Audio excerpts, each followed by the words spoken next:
Boa noite, pessoal. Meu nome é Leandro Rodrigues e a minha missão aqui é ajudar você a adaptar a atividade, a ver o seu aluno aprender independente do diagnóstico, independente da idade, independente do ano escolar, fazer a educação ser mais inclusiva aí na sua escola. Essa é a nossa missão aqui para ajudar você a encontrar o melhor caminho para você e para o seu aluno, porque ele pode sim aprender, independente do diagnóstico, da idade ou do ano escolar. Oi, preciso da sua ajuda. Tem uma criança que tem paralisia cerebral. Não fala, não sabe comer sozinha, nem se vestir.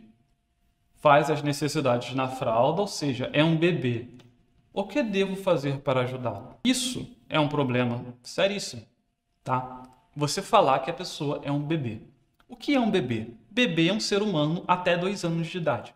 Depois de 2 anos de idade, o ser humano não é mais um bebê, entende? Né? Isso para mim. Talvez você tenha até uma opinião diferente de mim. 1 ano de idade, 1 ano e meio, 3 anos, não sei. Mas para mim, acima de 2 anos não é mais bebê. Não é mais bebê, é uma criança pequenininha, né? E aí depois vira um pré-adolescente, e depois um adolescente, e depois um adulto. Ok? Chamar a pessoa de bebê é pejorativo nesse caso aqui, tá? Se a pessoa tem paralisia cerebral, ela pode não ter controle físico de certos músculos do corpo. Mas isso não quer dizer que ela não pode aprender. Isso não quer dizer que ela não pode se comunicar, tá? Talvez ela realmente precise de ajuda para se alimentar. Talvez ela realmente precise de ajuda para fazer sua higiene pessoal, mas isso não quer dizer que ela não possa aprender. Então, não acredite que essa pessoa é um bebê. Ela precisa de instrução. Tá? Independente da limitação física, da limitação motora, tá?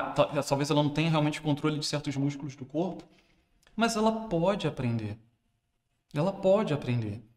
E o ensino tem o poder de mudar a estrutura do cérebro. Dica prática para você ajudar, né? Vamos lá. Dica prática.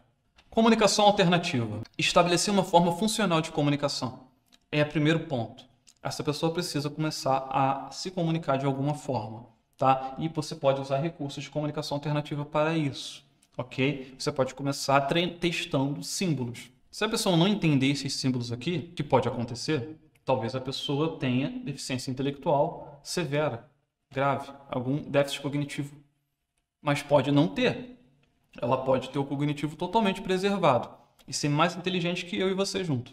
Né? Só que a gente nunca vai saber isso se a gente não oferecer uma forma de comunicação. Então mostra primeiro isso aqui, para ver se ela consegue apontar ou olhar numa direção desses símbolos aqui e piscar, dizendo que está apontando para tal palavra. E existe todo um processo de comunicação alternativa que a gente pode fazer. Se isso aqui não funcionar, você pode voltar um nível, trabalhar com fotos ou objetos concretos, ou partir para um próximo nível, trabalhar com outro tipo de formatação de figuras, tá? Mas a comunicação alternativa é o melhor caminho. Comece pela comunicação. Crie uma forma de comunicação. Professor, como ocorre esse processo de currículo adaptado? A escola retira a disciplina ou as disciplinas e depois o aluno, em outro momento, vai passar por essas disciplinas para concluir? O senhor pode me explicar isso? Vamos lá. Pessoal, currículo adaptado. O currículo adaptado ele pode ser retirado de disciplina se fizer sentido, sim, tá? Mas isso vai depender mais da gestão da escola. Isso tem que ser feito de acordo com a gestão, com a coordenação, e tem um processo burocrático para fazer isso acontecer, sim, mas a escola pode fazer isso se ver que existe a necessidade de não lecionar tal disciplina. Por exemplo, é comum acontecer de não lecionarem inglês para um aluno que não está se comunicando nem em português ainda. Às vezes, retirar o inglês do currículo desse aluno em específico faz mais sentido para ele nesse momento. Isso pode acontecer? Pode, mas vai depender de cada caso. Inglês é só um exemplo, ok? Existe também o currículo adaptado dentro da disciplina. Esse é extremamente comum, não é? O que é um currículo adaptado dentro da disciplina? Eu estou numa aula de pronome pessoal oblíquo do caso reto, né? E o meu aluno, tem um aluno que o objetivo dele é entender o conceito de pronome ainda. ou de substantivo, ou de verbo, ou tonacidade das palavras, não é? Sílaba tônica, oxítono, paroxítono, enfim. Ele está em outro objetivo, né? E não no pronome pessoal oblíquo de caso reto. Isso é uma adaptação dentro de um currículo, né? Mas não é retirada da disciplina de língua portuguesa, né? Existem disciplinas que não faz sentido você retirar. Língua portuguesa é uma delas, né? Se é muito relevante que o meu aluno saia da escola aprendendo a ler e escrever e aprendendo a usar a língua portuguesa da melhor forma possível. Todos nós, né? Todos nós saímos da escola e com um grau de conhecimento da língua portuguesa diferente. Às vezes dentro da mesma sala, né? Eu, por exemplo, aqui, eu tenho que eu ainda estou trabalhando língua portuguesa, porque eu me enrolo aqui de vez em quando. Falo umas coisas erradas, uso uma concordância de forma errada, escrevo uma palavra errada de vez em quando, acontece. Estou trabalhando isso. Estou trabalhando. Né? Eu me encontro, eu, Leandro, em um ponto de desenvolvimento dentro do currículo gigantesco e imenso que é a língua portuguesa, né? E a gente pode fazer uma adaptação curricular para o nosso aluno também, porque ele pode se encontrar num ponto que não é o mesmo ponto que a maioria da turma. E aí a adaptação curricular faz sentido. Como é que a gente descobre que ponto é esse? A avaliação diagnóstica, tá? Faz uma avaliação, testa o conhecimento da pessoa. Por exemplo, se você aplicar uma avaliação diagnóstica para mim sobre língua portuguesa, desde com nível ensino médio até um nível 5º ano, não é? Você vai descobrir que eu estou em algum momento ali dentro desse currículo, não é? Você só vai descobrir, e eu só vou saber isso porque eu nunca fiz essa avaliação, então não sei. Mas a última vez que eu fiz uma prova de língua portuguesa foi no Enem. Isso era há muito tempo atrás, quando eu tinha uns 17 anos, né? Depois disso, nunca mais. Depois disso, comecei a estudar computação e eu só via linha de código. Variáveis, linha de código, número e procedimentos, enfim. E depois que eu comecei a estudar educação inclusiva, mas quando você estuda educação inclusiva, você não estuda língua portuguesa, né? Uma coisa é uma coisa, outra coisa é outra coisa. Então, meu conhecimento de língua portuguesa é nível ensino médio. Nível ensino médio, assim, mais ou menos, porque eu não era lá um grande aluno de língua portuguesa, entende? Então, a adaptação curricular funciona dessa forma. Você pode retirar a disciplina do currículo? Pode, mas você tem que entender se isso faz sentido para o seu aluno. Se esse tempo do aluno vai ser usado para quê? Ele vai ter uma aula de reforço do que ele está precisando? Por exemplo, um aluno que está alfabetizando. Vou tirar o inglês, Leandro. Então, vou tirar o inglês e vou colocar ele dentro de uma classe de reforço de alfabetização para jovens da idade dele. Poxa, se você vai fazer isso, eu acho incrível. Faz muito sentido isso. Faz muito sentido. Agora, vai tirar a aula para o aluno ficar com tempo vago? Tempo vago, eu acredito que não ajuda ninguém. Boa noite. Tenho uma sala de aula com 29 alunos. Destes, 3 têm dificuldade de aprendizagem. Ok? Você, professor regente, 30 alunos dentro da sala, 29, e 3 têm dificuldade de aprendizagem. Ok. Todos eles são têm diferentes dificuldades. O primeiro, todos eles reconhecem as letras do alfabeto em números. Segundo, um destes meus alunos percebe que apresenta algumas características do transtorno do espectro autista. Ele não consegue manter o foco, brinca o tempo todo com as mãos, sempre da mesma maneira. Então, pessoal, você tem uma turma grande. 29 alunos é uma turma grande, tá? Tem bastante aluno aí na sua turma. E você identificou que 3 alunos ali não estão acompanhando, ok? E tem um desse aluno que você suspeita que esteja dentro do espectro. Ok. Como que nós vamos incluir esses alunos? Primeira coisa, você não precisa esperar chegar a um diagnóstico, tá? Você pode sinalizar, olha, eu acredito que vale a pena ele passar por uma avaliação do pediatra, ok? Por causa desses comportamentos em sala. E aí você notifica a família para eles encaminharem, ou notifica a escola, né? Para a escola notificar a família para eles fazerem os encaminhamentos que precisam ser feitos, né? Tem um serviço para fazer isso, enfim. Se for escola municipal, tem todo um serviço da prefeitura, né? Serviço social, tá? Mas, enfim, depende do programa de cada município também, né? Tem municípios que têm programas específicos para esse tipo de caso. Mas, além disso, a gente precisa fazer a parte pedagógica. A parte pedagógica não depende de esperar um papel chegar para a gente começar a fazer alguma coisa. Se todo dia a gente vai estar com aquele aluno, Todo dia eu vou estar com o aluno vai estar ali na minha frente, não vai? Então vou ter que fazer alguma coisa. Não vou ficar de braço cruzado, deixando a inclusão de esperança fazer um milagre. Não, eu vou agir para fazer isso acontecer de alguma forma. Como que eu vou agir? Primeiro passo, avaliação e planejamento. Eu preciso entender em que ponto esse aluno está. Você entendeu que eles reconhecem letras do alfabeto e números. Isso é bacana. Isso já te indica mais ou menos um ponto que o aluno está. Só que a gente precisa saber o que mais ele sabe, além de letras do alfabeto e números. O que mais ele sabe? E saber um número não é você ver um número e dizer qual número que é, não, tá? Por exemplo, tem lá o número 8.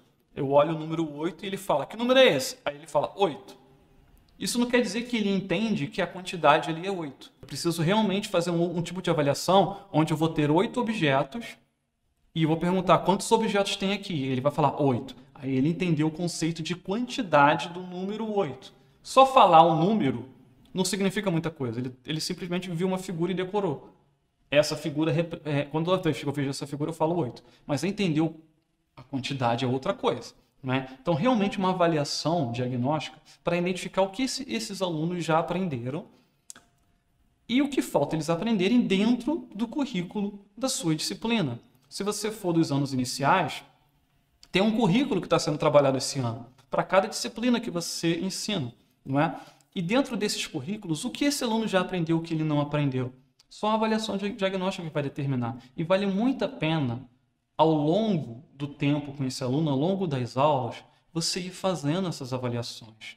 Não é tempo perdido, é tempo ganho. Sabe por quê? Porque uma vez que você identifica onde o aluno está, você consegue identificar o próximo passo desse aluno.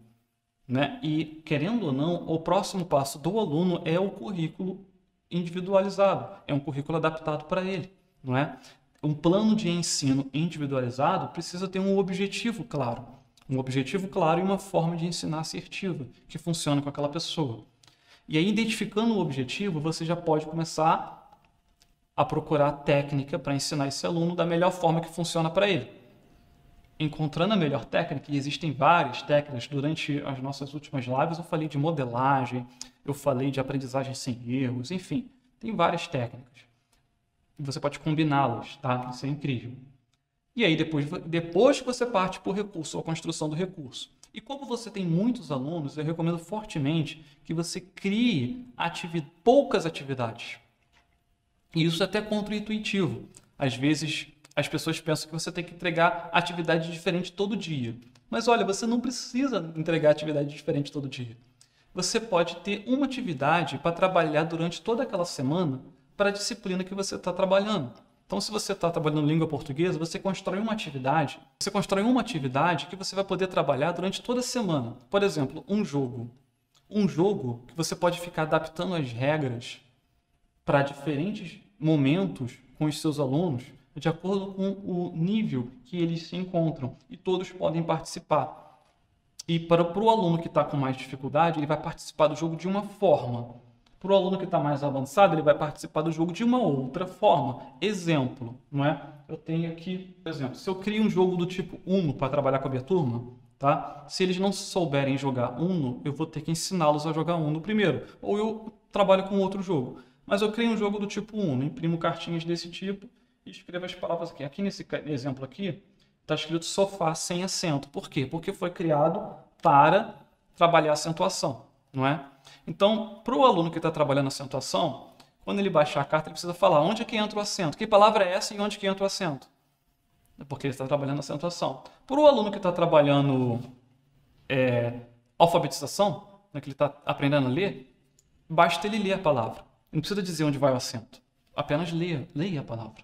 Não é? Para um outro aluno que está trabalhando uma outra coisa, ele pode fazer uma outra ação na vez dele do jogo. Entende? Como é que com um recurso eu posso trabalhar a semana toda e diferentes objetivos para os meus alunos, eles podem até participar junto.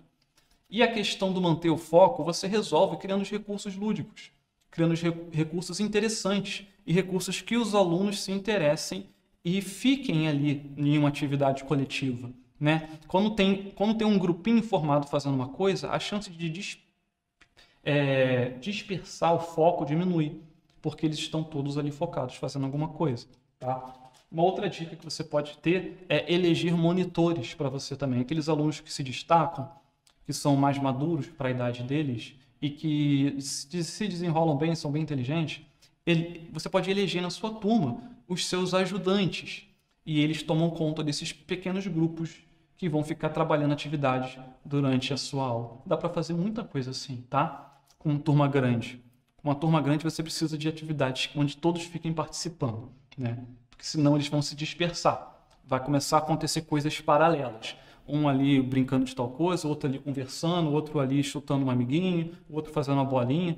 Se você tem um grupo grande, você precisa manter todos eles ocupados. Eles têm que estar sempre ocupados. Sempre ocupados. E é ideal que em atividades coletivas de pequenos grupos. 3 pessoas fazendo uma coisa, 5 pessoas fazendo outra, outros 5 aqui fazendo outra coisa, os outros 3 ali fazendo uma outra coisa, né? Você pode ter vários jogos como esse, eles trabalhando ao mesmo tempo e você fica passeando pela sala monitorando e tem seus alunos que estão vigiando ali também, que te ajudam. Enfim, isso é uma forma de trabalhar, tá?